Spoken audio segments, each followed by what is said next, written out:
And now, with all the very latest from around the world and here at home, it's the ITV News.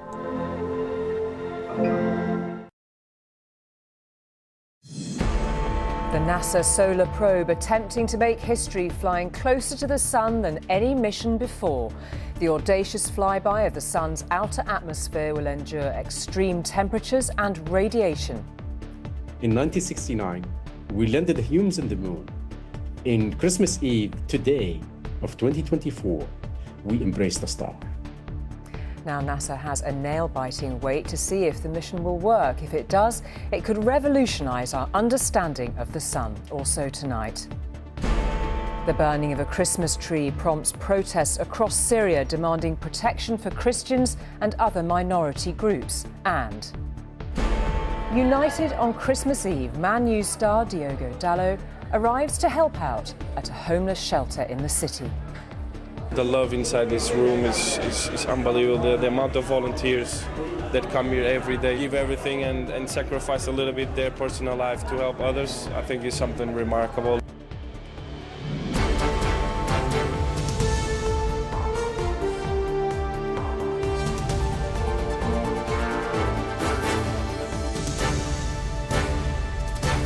This is ITV News with Julie Etchingham. Good evening. It seems like a mission impossible, but NASA scientists are hoping they've made history by sending a solar probe to the outer atmosphere of the sun, the closest any human-made object has ever gone to the centre of our solar system. But the Parker solar probe faces an extraordinarily hostile environment, unimaginable extremes of heat and radiation as it hurtles towards the sun at an incredible 430,000 miles an hour. NASA will know if they've succeeded in a few days, as Fred Dimbleby reports.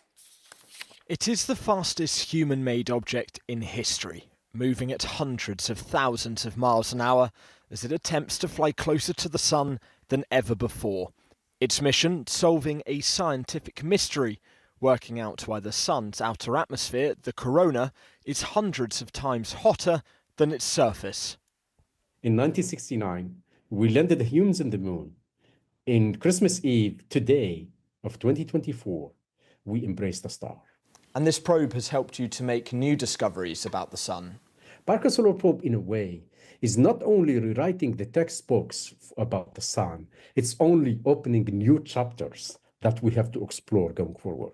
Liftoff of the mighty Delta IV Heavy rocket with NASA's Parker Solar Probe. The NASA probe launched in 2018 with the aim of learning more about our star. And already it has flown by the sun more than 20 times, bringing back new insights. In 2022, it recorded these images of a mass eruption of energy and plasma, and it is hoped this trip will help scientists improve their understanding of solar wind, a stream of charged particles coming from the corona, which when aimed at Earth can cause the display of lights known as aurora borealis. At its closest, the probe was due to be just 3.8 million miles away from the sun's surface, which in the vastness of space is much nearer than it seems. You can imagine putting 5 suns side by side, and that's about the distance of this spacecraft from the surface of the sun. And this corona that it's flying through is millions of degrees Celsius. It's superheated. Why? We don't know. And that is one of the answers that Parker Solar Probe will hopefully give us. It's a very extreme environment that we're sending this spacecraft into. Those behind the project now face a nervous wait over Christmas, hoping the probe will bring them news of its success when it next makes contact with the Earth on Friday. Fred Dimbleby, ITV News. The new caretaker government in Syria moved quickly today after a Christmas tree was burned down in a Christian-majority town in central Syria, prompting protests across the country.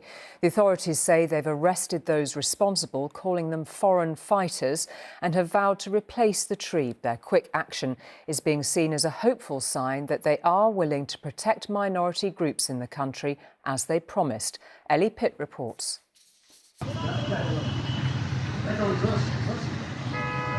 For a country that has so recently shed the weight of its dictatorship past, Christians in Syria are concerned that this could be a sign of their future. after a Christmas tree was set on fire in Hama. Protests followed in the capital.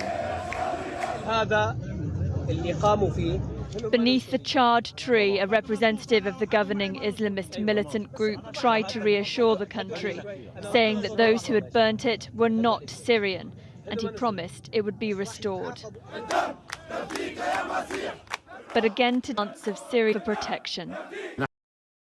Today was to express our anger against these individual acts and the burning of a tree, which is a symbol of the birth of Jesus Christ. After the fall of the Assad regime, we feel safer. We hope for peace, harmony and love. This month, half a oppression under the Assad to an end.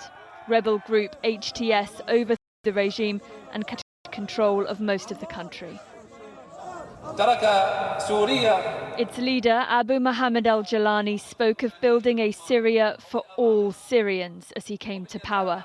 And he has been seen this week, statesman-like, side by side with foreign diplomats, including the Turkish foreign minister. After the toppling of tyranny, there have been hopes of a smooth transition for Syria. But now there are fears others may seek to destabilise the country and divide its religious groups. Ellie Pitt, ITV News. Denmark is ramping up defence spending to boost security around Greenland after Donald Trump repeated his desire to buy the Arctic territory. It'll spend around £1.2 billion on a new defence package, which the Danish defence minister claimed was long planned, and the timing was an irony of fate. The island is rich in minerals, oil and natural gas. And former US President Bill Clinton has been discharged from hospital and will be home for Christmas after he was admitted yesterday suffering from flu. His spokesperson said he and his family were touched by the kind wishes and messages he received. The real-life Hollywood drama between film director and actor Justin Baldoni and his former co-star Blake Lively deepened today. She's accused him of sexual harassment and mounting a campaign to destroy her reputation, allegations his lawyers strenuously deny. Today, though, an award given to men who advocate on behalf of women was taken off him, Mahathir Pasha reports. I am so honoured. I am so motivated, I am so excited, I am humbled. From basking in the glory at this event in New York just 2 weeks ago, Justin Baldoni is now dealing with a backlash.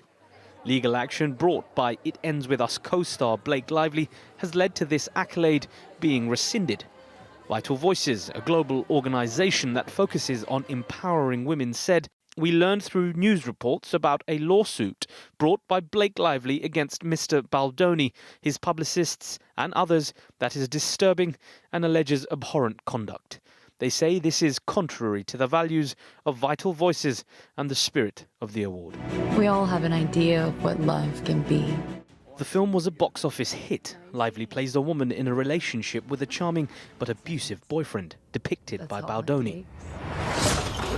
And now, in her legal action, she has accused him of sexual harassment and starting a smear campaign against her, something he vehemently denies. But the fallout is snowballing. Have you heard about the Man Enough podcast? Liz Plank, his co-host on the Man Enough podcast, which bills itself as creating a safe environment for exploring issues like masculinity, has quit following the news. Baldoni's lawyers have categorically denied the allegations made against him as completely false, outrageous and intentionally salacious. This real-life Hollywood drama is now playing out in public, and it could end up in a courtroom. Mahathir Pasha, ITV News. A homeless charity in Manchester got a Christmas Eve surprise earlier when Man United star Diogo Dalot arrived unannounced to help out. The Portuguese defender brought food and clothing donations to the Life Share project and helped out serving meals to more than 100 people who were there for Christmas. Amy Welsh has the story. A hot meal and a home are things we so often take for granted. And at this homeless shelter in Manchester, some of that food was today served up by Manchester United's Diogo Dalot. Just feel the love inside this room is unbelievable. The amount of volunteers that come here every day to try to to give everything and sacrifice a little bit their personal life to help others, I think is something remarkable and really a heroic job, in my opinion. He made a surprise visit to the Life Share charity, where 100 Christmas dinners were being dished up to people like Andy. I help you a lot and all that. Something for you. Thank you very much. You like some sweets, huh? Brad, I got my picture taken of him, and Marley had his picture taken of him. It was good.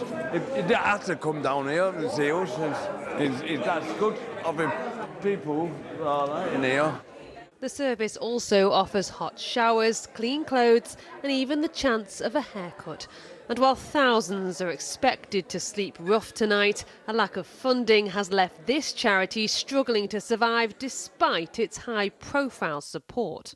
You'd wish that places like this didn't exist because they wouldn't need to exist. But the fact that each year more service users come, more customers come out, clients using the space is devastating.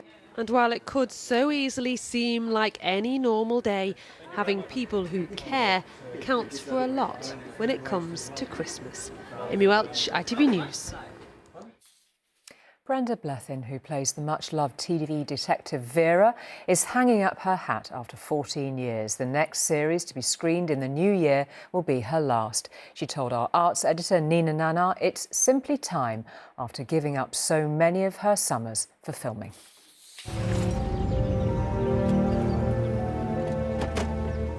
A beautiful showcase for the North East. Hello? Gary Greenland! And for 14 series, a showcase for the magnificent DCI Vera Stanhope. The joys of retirement, eh? Vera is about to try that out too, as Brenda Blethyn bows out of the role loved by millions since 2011. For the 78-year-old actress, it is simply time. It was a big decision because all the people working on it have been so loyal to the show and we've all had such a great time. But I've got another life, I've got another family, apart from Vera, I've got my family at home. And I suddenly realised I hadn't had a summer for 14 years, so it was time. It is really demanding, isn't it? 6 months, certainly, away from home, and then there's the preparation time before that. And actually working on the series is full on. 12-hour days, that's not counting travel, makeup and all that, and learning the lines. You're not coming then? What? No, I'll just... Created by novelist Anne Cleeves, Vera's first screen appearance came when Blethyn was 65. She leapt at the chance to play the kind of role rarely seen on TV. She doesn't look like she's just stepped off a catwalk. She doesn't rely on lipstick. And you don't know a great deal about her backstory. She doesn't feel the need for a man in her life, or anyone in her life. You all right, sweetheart? Would you get inside? Twice nominated for an Oscar, the Golden Globe and BAFTA-winning actress rose to international fame in Mike Leigh's acclaimed film Secrets and Lies. Oh, don't break my heart, darling. Then came Pride and Prejudice. Mr. Bingley? Oh, my goodness. Everybody behave naturally. She's lucky, she says, to be in demand.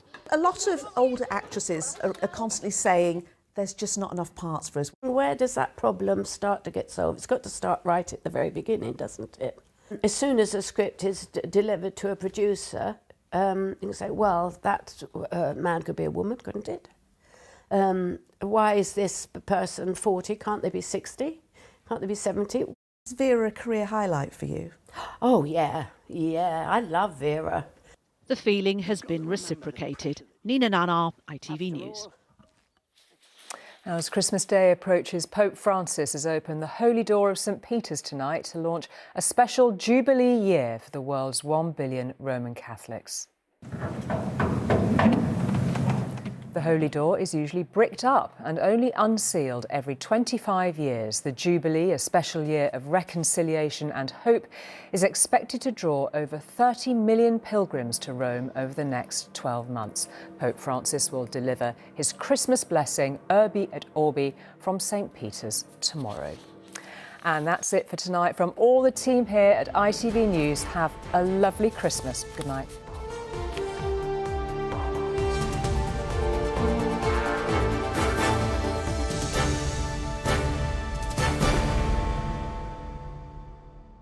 on Christmas Day. Wake up with us. And stay all morning. Because this year, Join us on Good Morning Britain. Me on Lorraine. And us on This Morning for surprises, star guests, feel-good stories and festive food. spend Christmas Day with all of us from 7 a.m. on ITV1 and ITVX.